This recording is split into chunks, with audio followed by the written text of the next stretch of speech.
दोस्तों, आप सबके घर में अमूल का बटर तो ज़रूर आता होगा। क्या आपको अमूल की स्टोरी पता है? और अमूल का फुल फॉर्म आनंद मिल्क यूनियन लिमिटेड, पर ये एक्चुअल फुल फॉर्म नहीं है। इसका एक्चुअल में संस्कृत से वर्ड लिया गया है अमूल्य, जो कि इसका मतलब होता है प्राइसलेस। और ट्रस्ट में दोस्तों, इसका स्टोरी एक्चुअल में काफ़ी प्राइसलेस है। आप सुनोगे आपको बिलीव नहीं होगा। आइए शुरू करते हैं कि कैसे गुजरात की छोटी सी कंपनी पूरे इंडिया का एक सबसे बड़ा ब्रांड डेयरी प्रोडक्ट का बन गया। चलिए देखते हैं। अगर उससे पहले अगर आप लोगों ने अभी तक मुझे फॉलो और सब्सक्राइब नहीं किया है तो फटाफट से करके आ जाओ। साल था 1946। भारत आजाद भी नहीं हुआ था। गुजरात के एक छोटे से गांव आनंद में लोग दूध बेचते थे, वो भी सस्ते दामों में। और उनके बीच में एक मिडिल मैन रहता था जो कि धोखा दे रहा था। सबसे बड़ा नाम था पॉल्सन डेयरी का। किसान दिन भर मेहनत करते, दूध सस्ते दाम पे बेचते और प्रॉफिट कमाते थे बड़े लोग। बॉम्बे जैसे शहरों में थके हारे के इंसान गए सरदार वल्लभ भाई पटेल के पास और उनसे कहा, तो वल्लभ भाई पटेल ने कहा कि भीख मत मांगो, अपना खुद का एक कोऑपरेटिव यूनियन बनाओ और अपना दूध खुद बेचो। और वहाँ से शुरुआत हुई Kaira district cooperative milk producer union की, जहाँ जन्म हुआ अमूल का। और किसानों ने 15 दिन तक बिल्कुल दूध नहीं बेचा, यहाँ तक कि बॉम्बे जैसे शहरों में एक बूंद तक नहीं गया। फिर क्या था, सरकार को आखिर मानना पड़ा और ऑफिशियली 14 दिसंबर 1946 को अमूल को ऑफिशियली रजिस्टर किया गया और यहाँ से शुरुआत हुई व्हाइट रिवॉल्यूशन की। 1949 में यहाँ पर एक यंग इंजीनियर है, डॉक्टर वर्गीश क्यूरियन। गवर्नमेंट जॉब के लिए आए थे, लेकिन यहाँ पर उनको एक पर्पस मिला। उन्होंने देखा कि किसान कितनी मेहनत करते हैं।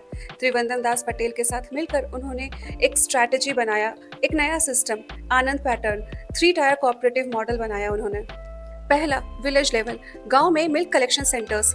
सेकंड, डिस्ट्रिक्ट लेवल, वहां दूध प्रोसेस होता था और पैक होता है। थर्ड, GCMF लेवल, मतलब स्टेट लेवल, यानी Gujarat cooperative milk marketing federation, जहां से सब अमूल के ब्रांड से बिकता था। उनका मोटिव था कि बीच वाले को हटाओ और किसान को पावर दो। और यहीं से शुरुआत है इंडिया की व्हाइट रिवॉल्यूशन की, और इंडिया बन गया था वर्ल्ड का लार्जेस्ट मिल्क प्रोड्यूसर। अमूल के सक्सेस के बाद क्यूरियन ने स्टार्ट किया ऑपरेशन फ्लड, दुनिया का सबसे बड़ा डेयरी डेवलपमेंट प्रोजेक्ट। इससे हर किसान को मिलकर मेहनत करने का मौका मिला और सही दाम दिलाया, हर घर तक फ्रेश दूध पहुंचाया। इनफैक्ट पहले भारत में दूध पाउडर इंपोर्ट हुआ करता था, अब हम एक्सपोर्ट करते हैं। ये थी भारत की असली नेशन बिल्डिंग। 1966 में अमूल ने अपना एडवर्टाइजमेंट बदला। एडमंड सिल्वेस्टर ने बनाया एक छोटी सी कार्टून से क्यूट सी girl, blue hair band, polka dots वाली ड्रेस वाली, वो थी अमूल गर्ल। और उसके क्यूट से एड ने पूरे इंडिया का दिल जीत लिया। चाहे पॉलिटिक्स हो, बॉलीवुड हो, क्रिकेट हो, सब पे उसका जादू चल गया। और टैगलाइन था, अटरली बटरली डिलीशियस अमूल। और आज भी हर जनरेशन अमूल को याद करती है, बिना किसी सेलिब्रिटी ऐड के, सिर्फ ह्यूमर और ऑनेस्टी से ब्रांड बनाया और अमूल का स्लोगन बन गया, द टेस्ट ऑफ इंडिया। सोचो, हर दिन सुबह लैक्स ऑफ फार्मर्स दूध देते हैं और ये दूध जाता है वहाँ से चिलिंग सेंटर्स तक।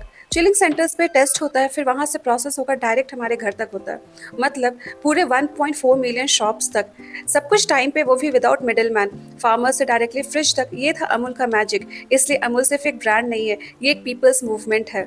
1948 में अमूल सिर्फ 250 लीटर पर डे दूध हैंडल करता था और आज 2025 में Amul 3 crore litre per day handle करता है।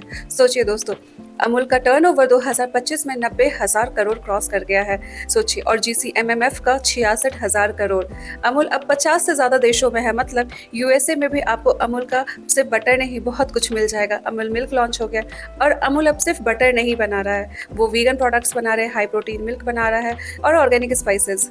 अमूल की जर्नी हमेशा से इतनी स्मूथ नहीं थी। अमूल का पिज्जा बिजनेस फ्लॉप हुआ, अमूल की कुकीज फ्लॉप हुई, कभी कभी तो ऐड पे कंट्रोवर्सीज हुए, जैसे फिनिक्स वाले वीगन ऐड पर। और हाँ, कंपटीशन भी है, मदर डेयरी, नेस्ले, नंदनी जैसे बड़े प्लेयर्स पे। पर अमूल हर बार बहुत ही स्ट्रॉन्ग कमबैक किया। हर ग्लास दूध के पीछे एक कहानी है, एक किसान की, एक महिला के एम्पावरमेंट की और एक बच्चे की खुशी। अमूल ने रूरल इंडिया को रोशनी दी, रोजगार, इज्जत और एक नया जीवन दिया। जब आप अमूल पे बटर लगाते हो तो आप सिर्फ एक प्रोडक्ट नहीं खरीद रहे हो, आप एक फार्मर का मेहनत खरीद रहे हो। आज अमूल सिर्फ इंडिया तक सीमित नहीं है, आनंद के छोटे से गांव से निकलकर इंडिया के सुपरमार्केट और न्यूयॉर्क के सुपरमार्केट तक पहुंच गया है। आज 50 से ज़्यादा देशों में एक्सपोर्ट किया जाता है। अमूल इंडिया का सबसे बड़ा लार्जेस्ट FMCG ब्रांड है, T20 वर्ल्ड कप स्पॉन्सर करता है। इनफैक्ट ऑर्गेनिक स्पाइसेस और प्लांट बेस्ड मिल्क प्रोडक्ट भी लॉन्च कर रहा है। ये है global dream with an Indian heart. Amul दुनिया का पहला ब्रांड है जिसमें बफेलो मिल्क से मिल्क पाउडर बनाया गया। फिल्म मैंथन जो कि अमूल पर बनी थी, वहाँ पर 5 लाख किसानों ने 2 रुपए देकर फंड किया। और अमूल गर्ल कैंपेन दुनिया का वर्ल्ड का लॉन्गेस्ट रनिंग एड कैंपेन है। इसका जिक्र Guinness world book of record में भी मौजूद है। अमूल का मतलब है प्राइसलेस। हर साल अमूल इंडिया के टॉप 3 ट्रस्टेड ब्रांड्स में से रहता है। सोचिए दोस्तों, 1946 में 247 लीटर से शुरू करके आज 3 करोड़ लीटर पर डे पे दूध हैंडल होता है। आनंद के छोटे से स्ट्राइक से ही शुरू हुआ मूवमेंट जो कि बन गया देश का पूरा शान। डॉक्टर वर्गीस कुरियन ने कहा था, डेवलपमेंट सिर्फ बिल्डिंग से नहीं होता, लोगों के एम्पावरमेंट से होता है। और अमूल ने यही किया, किसान को इज्जत दी, रोजगार दी और एक आइडेंटिटी दी, द टेस्ट ऑफ इंडिया।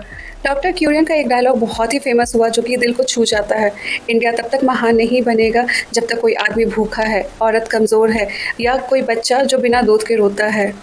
तो दोस्तों, ये थी इंडिया के अमूल की कहानी, द टेस्ट ऑफ इंडिया। आप लोगों को कैसी लगी ये कहानी हमें कमेंट में ज़रूर बताएं और हम ऐसी ही स्टोरीज़ लाते रहेंगे। तब तक के लिए stay tuned and thank you.